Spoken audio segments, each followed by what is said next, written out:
Red line Islamabad studio से पाकिस्तान के इर्द गिर्द दोनों महाज गर्म हैं।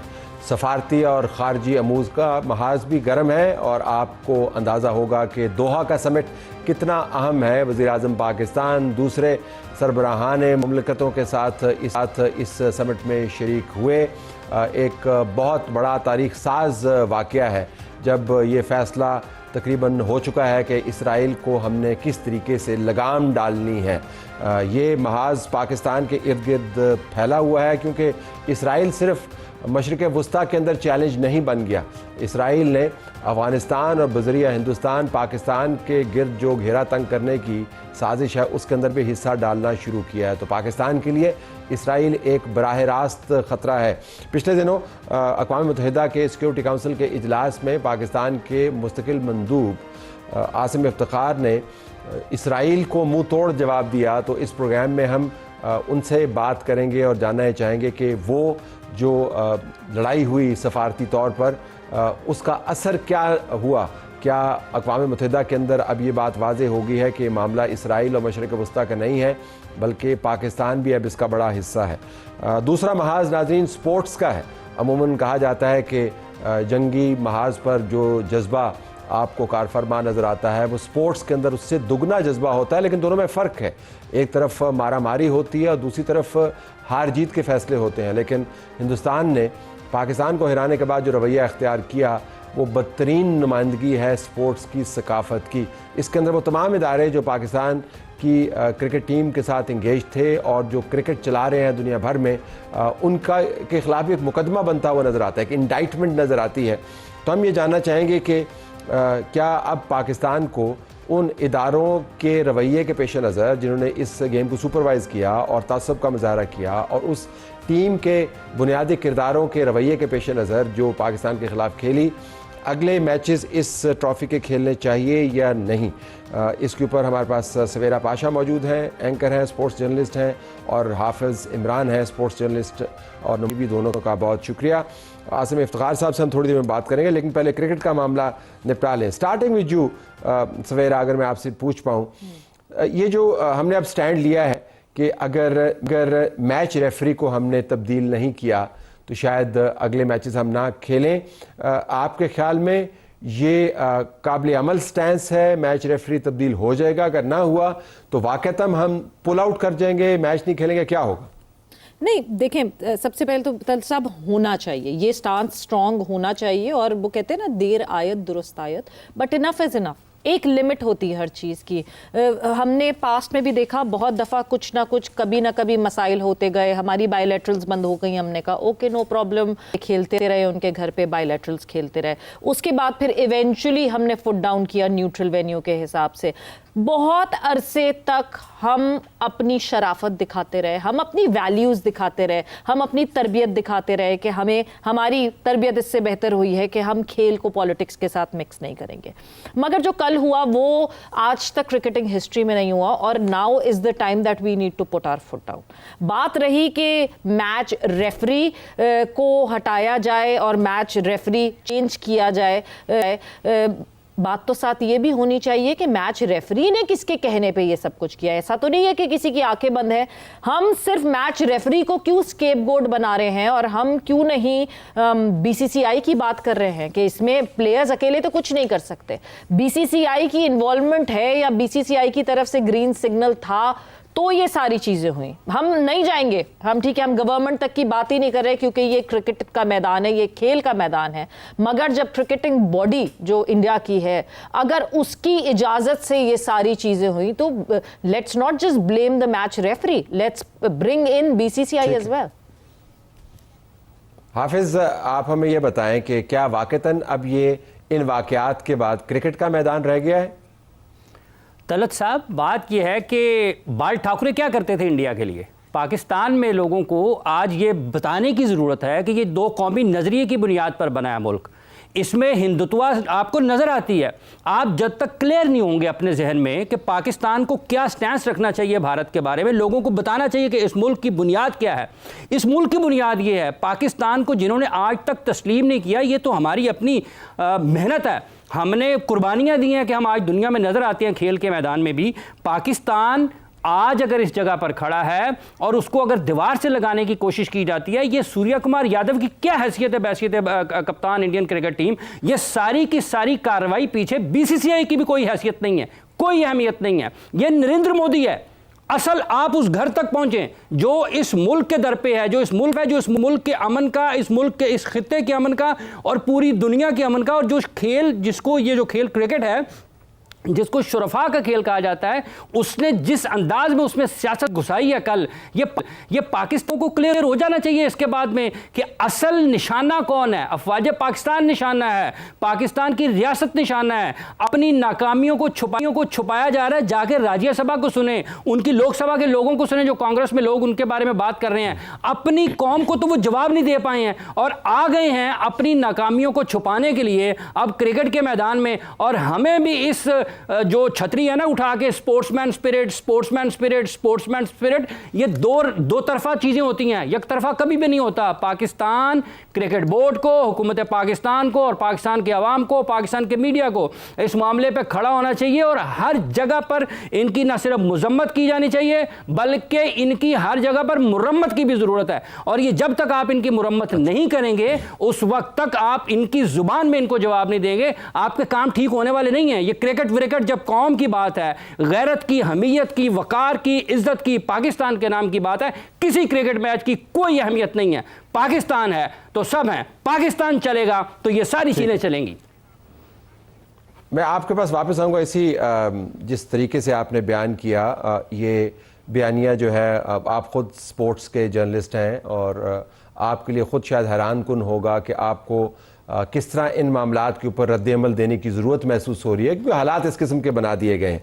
सवेरा, अगर मैं वापस से इसके ऊपर जाऊं तो अगर हम यही बॉटम लाइन लें कि तमाम का तमाम निज़ाम रिग्ड है, टॉप से लेके बॉटम तक जो क्रिकेट चलाई जा रही है, इसके ऊपर बड़े बड़े लेजेंडरी लोग जो हैं, चले पाकिस्तान को आप छोड़ दें, हमारा तो दे कैन से कि we have an axe to grind, लेकिन माइकल होल्डिंग जैसे जो लोग हैं, जब वो भी ये कहते आपको सुनाई देते हैं कि किसी मुल्क को आप ये ताकत नहीं दे सकते कि वो डिफाइन करे क्रिकेट किस तरीके से खेलनी है। ऑस्ट्रेलियंस के कमेंट्स इसके ऊपर मौजूद हैं। तो अब ये जो हमारे साथ हुआ, ये तो पाकिस्तान स्पेसिफिक है। इसके बाद तो फिर फैसला ये नहीं होना चाहिए कि कौन सी ट्रॉफी खेल, इसके बाद फैसला ये होना चाहिए कि नो क्रिकेट विद इंडिया। ये जो आपकी बातचीत से मुझे अंदाजा हो गया है, नो क्रिकेट विद इंडिया। और अब अगर मैच रेफरी तब्दील होता है और फाइनल 4 के अंदर हमारा दोबारा हिंदुस्तान के साथ मुकाबला होता है, तो आप दोनों की बातों से तो लगता है कि हमें मैच वो नहीं खेलना चाहिए। एंड तलत साहब, वाई जस्ट क्रिकेट? मतलब अभी तो सबसे पहले तो जो पाकिस्तान क्रिकेट बोर्ड ने डिसाइड किया है कि जो 17 सितंबर को हमारा यूएई से मैच है, हम वो भी अभी नहीं खेलेंगे जब तक कि मैच रेफरी नहीं हटाया जाएगा। But why just cricket? अगर तो एक आपने फुल फ्लेज पॉलिसी सामने रखनी है एज अ गवर्नमेंट, तो आपने फिर ये पॉलिसी रखनी है कि not just cricket, any sport, any sporting member, अगर तो कोई सेरेमनी में कोई जो होस्ट है वो भी फिर इंडिया की तरफ से खड़ा हुआ है, तो हमारा कोई प्लेयर जाके उनसे बात नहीं करेगा। So it's not just cricket. 18 सितंबर को अरशद नदीम ने और नीरज चोपड़ा ने एक ही प्लेटफॉर्म पे जैवलिन थ्रो करनी है। उसके बाद 18 सितंबर को बीच वॉलीबॉल का मैच होना है, जहां पाकिस्तान और इंडिया ने आमने सामने होना है। उसके बाद 5 अक्टूबर को पाकिस्तान वुमेन टीम क्रिकेट की और Pakistan Indian women team cricket की इन सामने होना है। तो फिर हम सिर्फ क्रिकेट तक कैसे रिस्ट्रिक्ट रहेंगे? अभी हॉकी में हमने अपना फुट डाउन रखा और हमने अपनी टीम को नहीं भेजा इंडिया, मगर फिर जब अब अगर फुट डाउन करना है तो फिर ऐसे करना है कि फिर किसी खेल में फिर आमना सामना ना करें। किसी भी खेल में आमना सामना नहीं होना चाहिए। हाफिज, अगर मैं आपके पास वापस आऊं तो ये जो क्या मैच शुरू होने से पहले आपने और आपका जो हल्का अहबाब है प्रोफेशनल, उसके अंदर, या सवेरा जिनके साथ आप प्रोफेशनली जो काम करते हैं, उन्होंने कभी सोचा था कि ये इस तरह होगा जैसे करवाया गया? आगाज तो टॉस से हुआ ना, जब कह दिया कि आपने हाथ नहीं मिलाना, और आईसीसी के रूल्स जो हैं वाज़ेह हैं कि स्पोर्ट्समैन स्पिरिट का मुजाहरा करने के भी कवायद और ज़वाबित मुरतब है, और उसकी अगर आप उसको वायलेट करते उसकी सज़ा भी है। लेकिन क्या आपने सेंस किया था टॉस के वक्त के ये मामला किस तरफ जा रहा है? सर, बशीर बदर साहब ने लिखा था कि कोई हाथ भी ना मिलाएगा जो गले मिलोगे तपाक से, ये नए मिजाज का शहर है, ज़रा फासले से मिला करो। ठीक है, अब हाथ रखें इस मौजूदा हालात के ऊपर। मैं तो सर गुज़िश्ता 2 दहाइयों से मेरे इर्द गिर्द तो लोग कहते हैं कि जफ्फियाँ डालो, इंडिया के साथ क्रिकेट खेलो। सकाफती ताल्लुकात बहाल करो, ठीक है जी, इनके साथ खेलों के ताल्लुकात बहाल करो। पाकिस्तान के लोगों को खड़ा होना है सर, इंडिया तो मसला है ही है, हमें अपने लोगों को भी बताना है कि आप भी अपनी सोच बदलें। मैं तो तवक्को ही उनसे ये करता हूँ, मैं तो इससे ज़्यादा की भी तवक्को कर सकता हूँ, क्यों तो हम तो बरसों से देखते हुए आ रहे हैं। 99 में पाकिस्तान की टीम इंडिया गई थी ना सर, तो उस वक्त एक लंबे अरसे के बाद गई थी तो फिरोज शाह कोटला का पिच उखाड़ दिया गया था पाकिस्तान के टेस्ट मैच से पहले। वो किसने किया था? वो हमने तो नहीं किया था। 96 में जब इंडिया में वर्ल्ड कप हो रहा था, उस वक्त वहां पर जब पाकिस्तान की टीम गई थी, जब सईद अनवर और आमिर सुहेल बैटिंग कर रहे थे, तो एक आपको सुई गिरने की आवाज भी आ जाती थी। 99 में जब पाकिस्तान की टीम टेस्ट मैचेस खेलने के लिए गई थी, जब शोएब अख्तर ने आउट किए थे राहुल द्रविड़ और सचिन तेंदुलकर को, आपको स्टेडियम खाली करवाना पड़ा था। 96 के ही वर्ल्ड कप में जब इंडिया हार रहा था श्रीलंका से, तो स्टेडियम में आग लग गई थी। वो किसने लगाई थी? और ये जो आग उस वक्त उन्होंने अपने स्टेडियम में लगाई थी, आज ये आग उनकी लगाई हुई पूरी दुनिया की क्रिकेट को अपनी लपेट में ले रही है, और ये बाकायदा एक मंसूबे के तहत है। अब जिम्मेदारी किसकी है? England, Australia, New Zealand, south Africa, ये जो तमाम ममालिक, आपने माइकल होल्डिंग का जिक्र किया, उन्होंने ये कहा था कि ये जो इंटरनेशनल क्रिकेट काउंसिल है, ये तो एक इवेंट मैनेजमेंट कंपनी बन के रह गई हुई है। खड़े किनको होना है? ये जो अलम बरदार हैं आज़ादी इजहार के, ये जो अलम बरदार हैं बराबरी के, बुनियादी हुकूक के, मसावी हुकूक के, मुसावात के, England, India, south Africa, New Zealand, ये सोए क्यों पड़े हैं? इनकी जुबानें क्यों बंद हैं? इनको नज़र क्यों नहीं आ रहा कि शुरफा का खेल, जिसको दागदार कर दिया है नरेंद्र मोदी ने अपनी गंदी सियासत की वजह से, जिस खेल को आप मिलाते हैं, मुल्कों को मिलाता है, लोगों को मिलाता है, उस खेल के जरिए आप उसको एक दूसरे से, लोगों से दूर कर रहे हैं। ये जो कल इस इंडिया के कप्तान ने किया है, क्या इसके बाद भी किसी के जहन में कोई खदशा, किसी के जहन में कोई दूसरी राय है?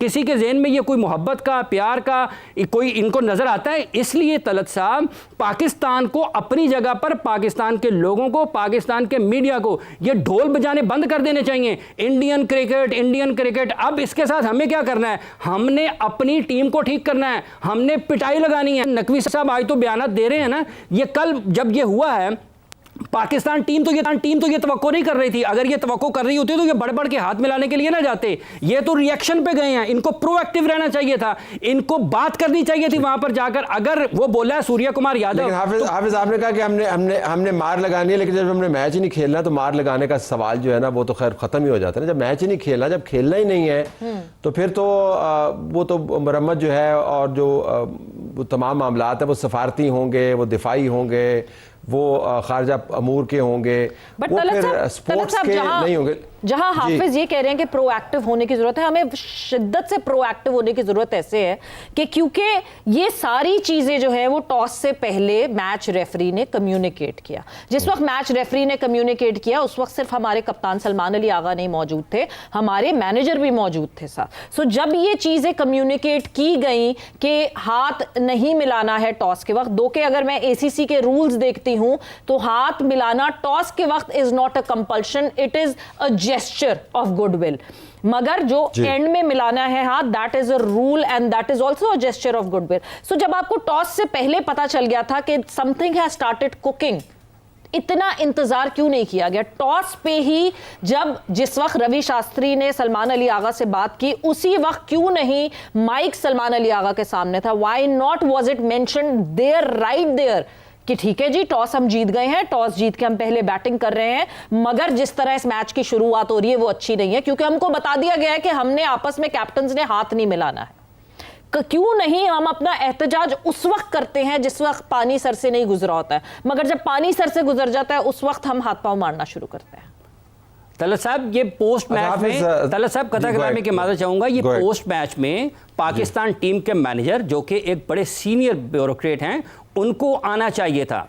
आपको अपनी हाईएस्ट लेवल के ऊपर स्पेस नहीं दे सकते आप किसी को। अगर वो सूर्य कुमार यादव पाकिस्तान की अफवाज के बारे में बोल गया है, अपने ऑपरेशन तंदूर के बारे में बोल गया है, अगर वो पाकिस्तान की अफवाज के ऊपर सवाल उठा गया है, पाकिस्तान की रियासत के ऊपर सवाल उठा गया है, पहलगाम का बयान दे गया है, तो आपको पाकिस्तान टीम के मैनेजर को वापस वहां पर पोस्ट मैच प्रेस कॉन्फ्रेंस में अपने कप्तान के साथ जाना चाहिए था और उसका जवाब देना चाहिए था। ये कोई तरीका नहीं है कि उसने आके खड़े होकर। मैं आपकी बात समझता हूं, ठीक है, मैं आपकी बात समझता हूँ, लेकिन आप खुद ये भांपते हैं इन मामलात को, सवेरा आप भी जानती हैं कि आप बहुत सारी चीज़ों की प्लानिंग कर सकते हैं पहले से, लेकिन किसी की बदतरीन, बदतहजीबी और बदतमीज़ी की प्लानिंग आप नहीं कर सकते।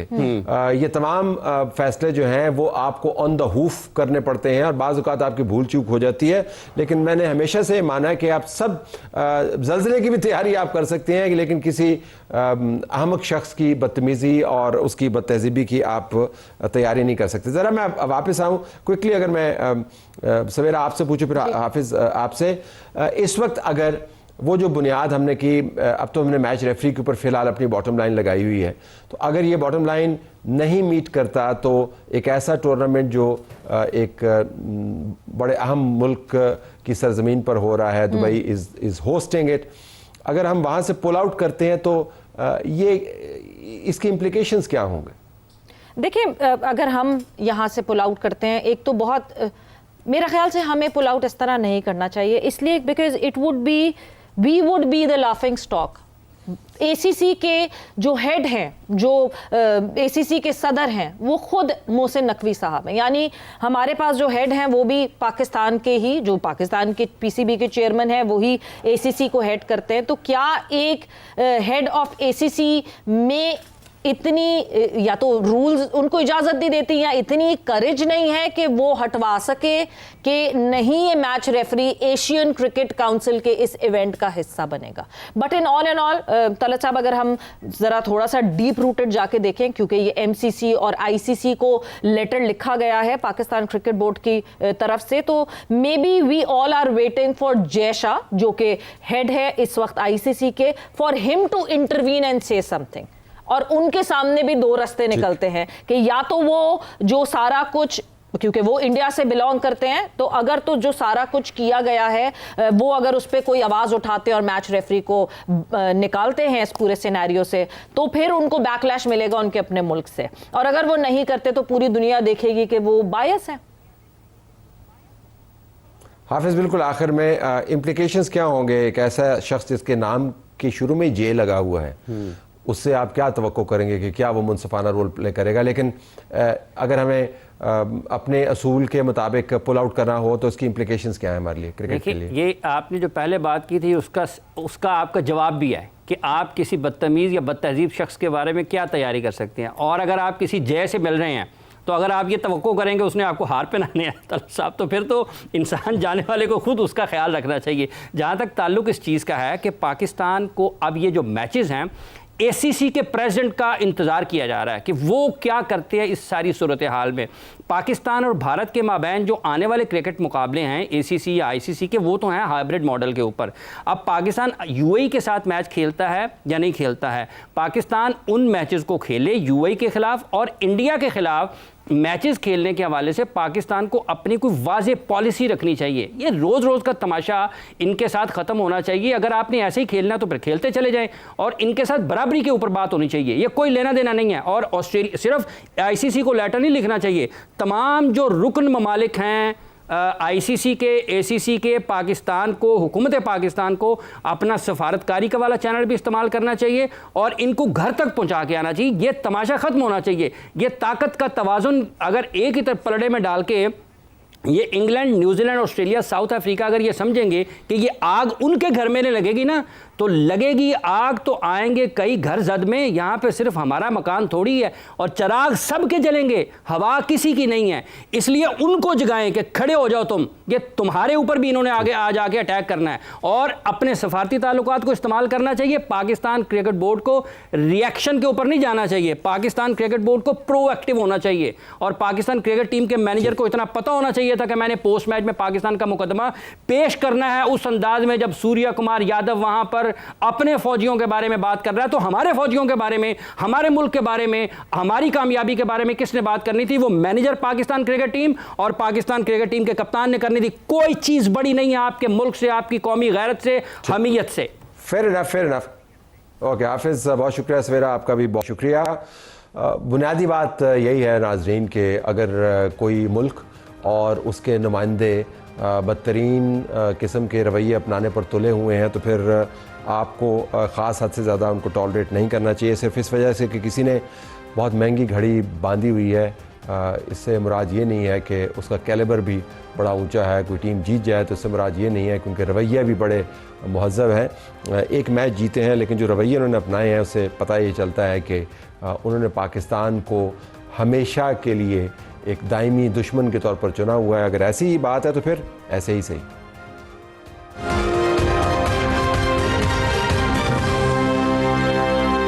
बहुत बड़ा इकट्ठ दोहा के अंदर, एक बड़ा समिट जहां पर ये पॉलिसी तय की जा रही है कि इसराइल का करना क्या है। लेकिन जहां तक पाकिस्तान का ताल्लुक है तो पाकिस्तान ने इस पॉलिसी के पैरामीटर्स पहले से जारी कर दिए हैं। पाकिस्तान की कंसिस्टेंट पॉलिसी रही है, लेकिन पिछले चंद दिनों में तो इस पॉलिसी के खदोखाल बहुत वाज़े तरीके से हमारे सामने आ गए हैं कि पाकिस्तान इसराइल, इसके रिकॉर्ड, इसके करतूतों, इसके आमाल, इसकी नीयत के बारे में क्या व्यू रखता है और क्या चाहता है। हमारे मुस्तकिल मंदूब आसिम इफ्तिखार साहब, एम्बेसडर अक़वाम मुत्तहिदा में, उन्होंने जो इसराइल के मंदूब का जवाब दिया और उसके बाद वो जो इंगेजमेंट है वो पाकिस्तान से बाहर भी एक बहुत बड़ी वायरल वीडियो के तौर पर नज़र आई, उसमें वाज़ेह है कि पाकिस्तान इसराइल के बारे में क्या व्यू रखता है। आसिम साहब ने हमें ज्वाइन किया है। आसिम साहब, बहुत शुक्रिया, आप मौजूद हैं।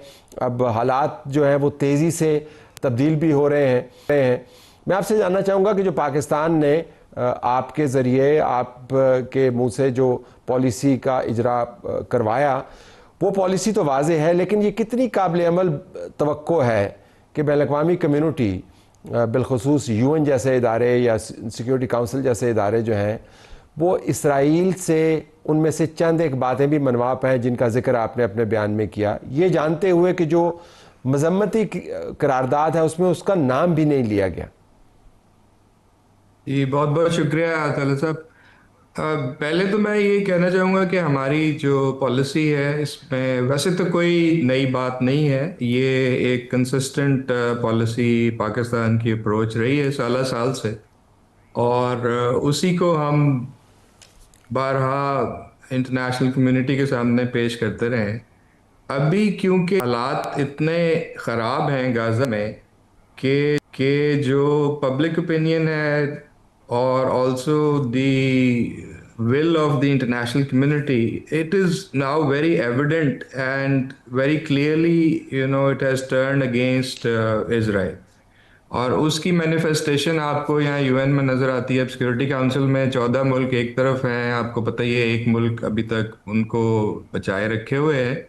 लेकिन जनरल असेंबली में आप देखें तो 3 दिन पहले जो करारदाद मंजूर हुई, जो न्यूयॉर्क डिक्लेरेशन अडॉप्ट किया गया, उसमें भी फ़लस्तीनी रियासत के क़याम के लिए जो इक़दामात करने हैं वो बाकायदा तौर पर बड़े वाज़े अंदाज में लिखे गए हैं। तो एक मोमेंटम है जो कि इंटरनेशनल कम्युनिटी ने जनरेट किया है, उसमें पाकिस्तान और दूसरे ममालिक भी आगे आगे हैं, और एक प्रेशर जो है वो वाज़े तौर पर बिल्ड हुआ है इस वक्त इसराइल के ऊपर। और अमेरिकन के लिए भी मेरा नहीं ख्याल कि कोई इतना आसान है उसको सस्टेन करना। अभी तक तो पॉलिसी उनकी वही है कि वो वही बात कर रहे हैं जो पिछले काफ़ी 2 साल से 1.5 साल से इसराइल की हिमायत में वो करते चले आ रहे हैं। लेकिन इसमें तब्दीली हो सकती है, और उसका एक अक्कासी जो थी वो ये थी, जो सिक्योरिटी काउंसिल की मीटिंग हुई उस दिन, उसमें जो स्टेटमेंट अडॉप्ट की गई उसमें कॉन्डेमनेशन है, नाम नहीं है लेकिन वाज़े है कि वो किसकी कॉन्डेमनेशन है। तो वो भी एक छोटी सी चीज़, इसको नहीं कहा जा सकता क्योंकि पिछले बहुत अरसे में 2 साल में तो एक लफ्ज़ भी सिक्योरिटी काउंसिल से ऐसा जो कि इज़राइल के अगेंस्ट हो, उसको निकालना बड़ा मुश्किल हो रहा है। कई वीटो हैं, और कई वीटो के अलावा मुसवदे थे जो कि आगे ही नहीं आ सके क्योंकि अमेरिका ने बताया कि इसको एक्सेप्ट नहीं है। तो ये एक चीज़ है जो उस दावे से देखें कदकलामी, ये बिल्कुल कदकलामी होती है। आपने ये फरमाया कि अगर आप माजी के हवाले से देखें तो यार्ड्स नहीं बल्कि हमने माइल्स कवर किए हैं इसराइल के हवाले से जो रवैये तब्दील हुए हैं। लेकिन आज की अगर आप वाक़यात उठा के देख लें, आपने अमेरिका का जिक्र किया, मार्को रूबियो जो हैं वो नेतन्याहू के बराबर में खड़े होकर जॉइंट प्रेस कॉन्फ्रेंस करते हैं, और उसके अंदर नेतन्याहू जो है वो छाती पर हाथ मार के कहता है कि हाँ हमने किया था और हाँ हमास को चेज़ करेंगे।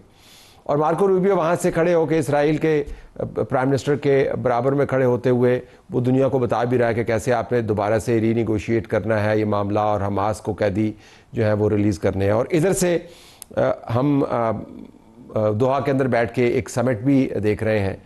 तो हमें यूँ लगता है कि अमेरिका जिसके बारे में ख्याल ये किया जा रहा है कि वो इसराइल को पैम्पर नहीं करेगा, वो पॉलिसी अपनाए हुए है। इस तज्जिए के पेश नज़र अक़वाम मुत्तहिदा के अंदर जो एक्टिविटी है उसका वज़न क्या होगा?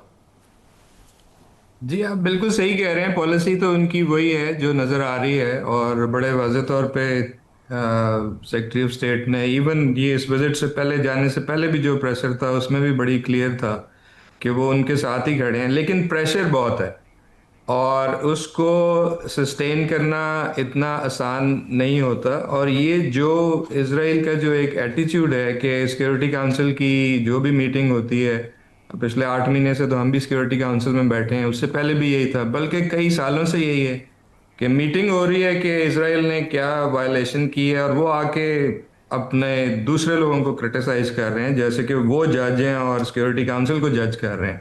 सो दैट हैज़ बीन अनएक्सेप्टेबल। इससे पहले अगर आप दूसरे सिक्योरिटी काउंसिल के मेंबर से भी पूछें तो they are also not happy with this situation. और अब ये जो कतर वाली मीटिंग थी ख़ास तौर पे, जिसमें एक वाज़ेह चीज़ ये है कि अमरीकी जो मंदूब है उन्होंने शुरू में बताया कि जी हम इसको, it is not a good step unilateral, और प्रेसिडेंट ने गारंटी दी है कतर को कि जी दोबारा टैक्स नहीं होंगे।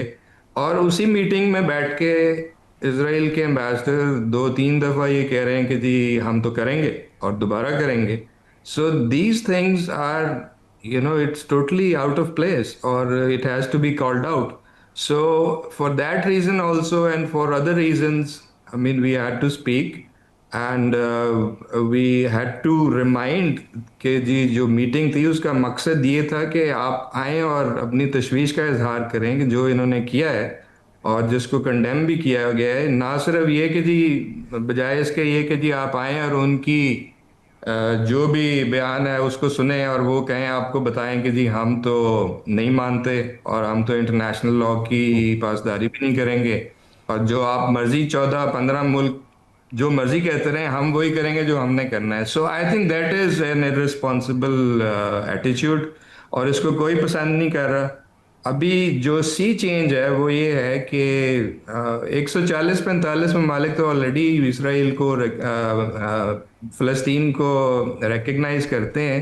लेकिन ये जो अब नई डेवलपमेंट्स हैं जिसमें जो मगरबी ममालिक हैं, जिसमें फ्रांस है, बरतानिया है, फिर कनाडा और ऑस्ट्रेलिया भी सामने आ गए हैं, उससे पहले स्पेन, आयरलैंड, तो ये वो ममालिक हैं जो या तो मिडल में रहे हैं या इसराइल की तरफ इनका झुकाव रहा है। अभी भी आप कह सकते हैं उनकी तरफ, लेकिन उनका आगे आना और इस चीज़ को रिकग्नाइज करना कि it's too much now, it has crossed all limits, and to step forward and to recognise Palestine. So these are also important developments. So that's why I'm saying there is a momentum जो कि generate हुआ है और pressure काफ़ी है। अभी हम security council में as a non permanent member we are working with the other elected 10 members on a new text of a resolution of the Security Council जो अभी ज़ेर बहस है, और उसको हम अनकरीब उसको एक्शन उस पर करने के लिए डिस्कशंस कर रहे हैं अपने दूसरे काउंसिल मेंबर्स के साथ। So that will be another you know way of putting pressure and from the security council to call for a ceasefire and all that. ठीक है। अच्छा, एक और इशू है जो मैं टुवर्ड्स द एंड हाईलाइट करवाना चाहता हूँ कि पाकिस्तान के अंदर ये बहस, और आप उससे बखूबी वाकिफ़ है, सरगोशियों में तो ये बहस होती रही थी, बहुत अरसे से हो रही है कि इसराइल और हिंदुस्तान का गठजोड़ है, और पाकिस्तान बिलवास्ता तौर पर इसके ऊपर उसकी एक अपनी पॉलिसी भी उसने रखी हुई है।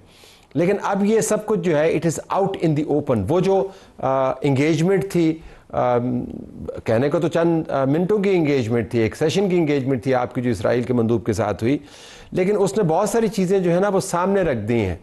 अब इसराइल की तरफ से उसामा बिन लादेन के हवाले जो हैं वो बार बार दिए जाते हैं, और जो अभी जंग हुई हिंदुस्तान के साथ, हमें मुस्तरद सिक्योरिटी ज़राए ने बताया कि इसराइल के टेक्नीशियंस जो हैं वो हिंदुस्तान की बेसिस के ऊपर मौजूद थे।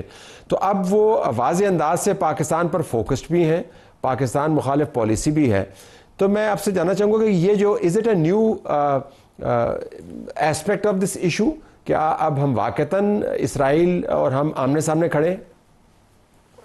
देखिए, जो दोनों सिचुएशन, आप कश्मीर देखें और फ़लस्तीन देखें, तो दोनों जगह पे जो ऑक्यूपायर्स हैं, इनकी जो, and we have been saying this actually, जो इनकी जो प्ले बुक्स हैं वो they are very much similar, और एक दूसरे के साथ ये कोऑर्डिनेट भी करते हैं, और एडवाइस भी है एंड मटेरियल सपोर्ट भी है। So we are very much aware of that. और जिस तरीके से इन्होंने ये बयान भी दिया, और 9/11, और वो ये भी हो सकता है कि जो हमारे हमसाए हैं उन्हीं की अपनी जो अक्लमंदाना कोई मशवरा हो इनको। So we have to be very clear in rejecting and renouncing any such insinuation. That's what we did. We cannot accept this. And in any case, it was totally irrelevant and out of context. And अगर आप उसको देखें तो basically जो उनका सबसे बड़ा alloy है, जो उसको सपोर्ट कर रहा है, प्रोटेक्ट और शील्ड कर रहा है, उसी को एम्बेरस कर रहे हैं, उसको भी एम्बेरस करने की कोशिश कर रहे थे।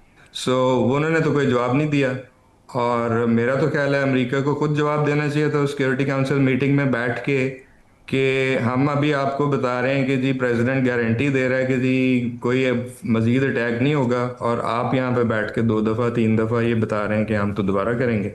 सो परमानेंट मेंबर्स की भी एक अपनी रिस्पॉन्सिबिलिटी होती है जो कि उनको पूरी करनी चाहिए। आज़म इफ्तिखार साहब, बहुत शुक्रिया आपने हमें ज्वाइन किया। नाज़रीन, ये हालात हैं, पाकिस्तान एक फ्रंट फुट के ऊपर, फोर फ्रंट के ऊपर खड़ा है और खेल रहा है सफारती महाज के ऊपर, लेकिन साथ साथ जो वाक़यात हैं उनसे आपको पता चलता है कि आने वाले दिनों में कॉम्प्लेक्सिटीज़ बढ़ती जाएंगी। बहरहाल ऐसी दुनिया में हम रहते हैं, इसका हम कुछ कर नहीं सकते, इसलिए तैयारी हमें मुकम्मल रखनी है। हमारी तरफ से यही कुछ इजाज़त चाहते हैं। अल्लाह हाफ़िज़।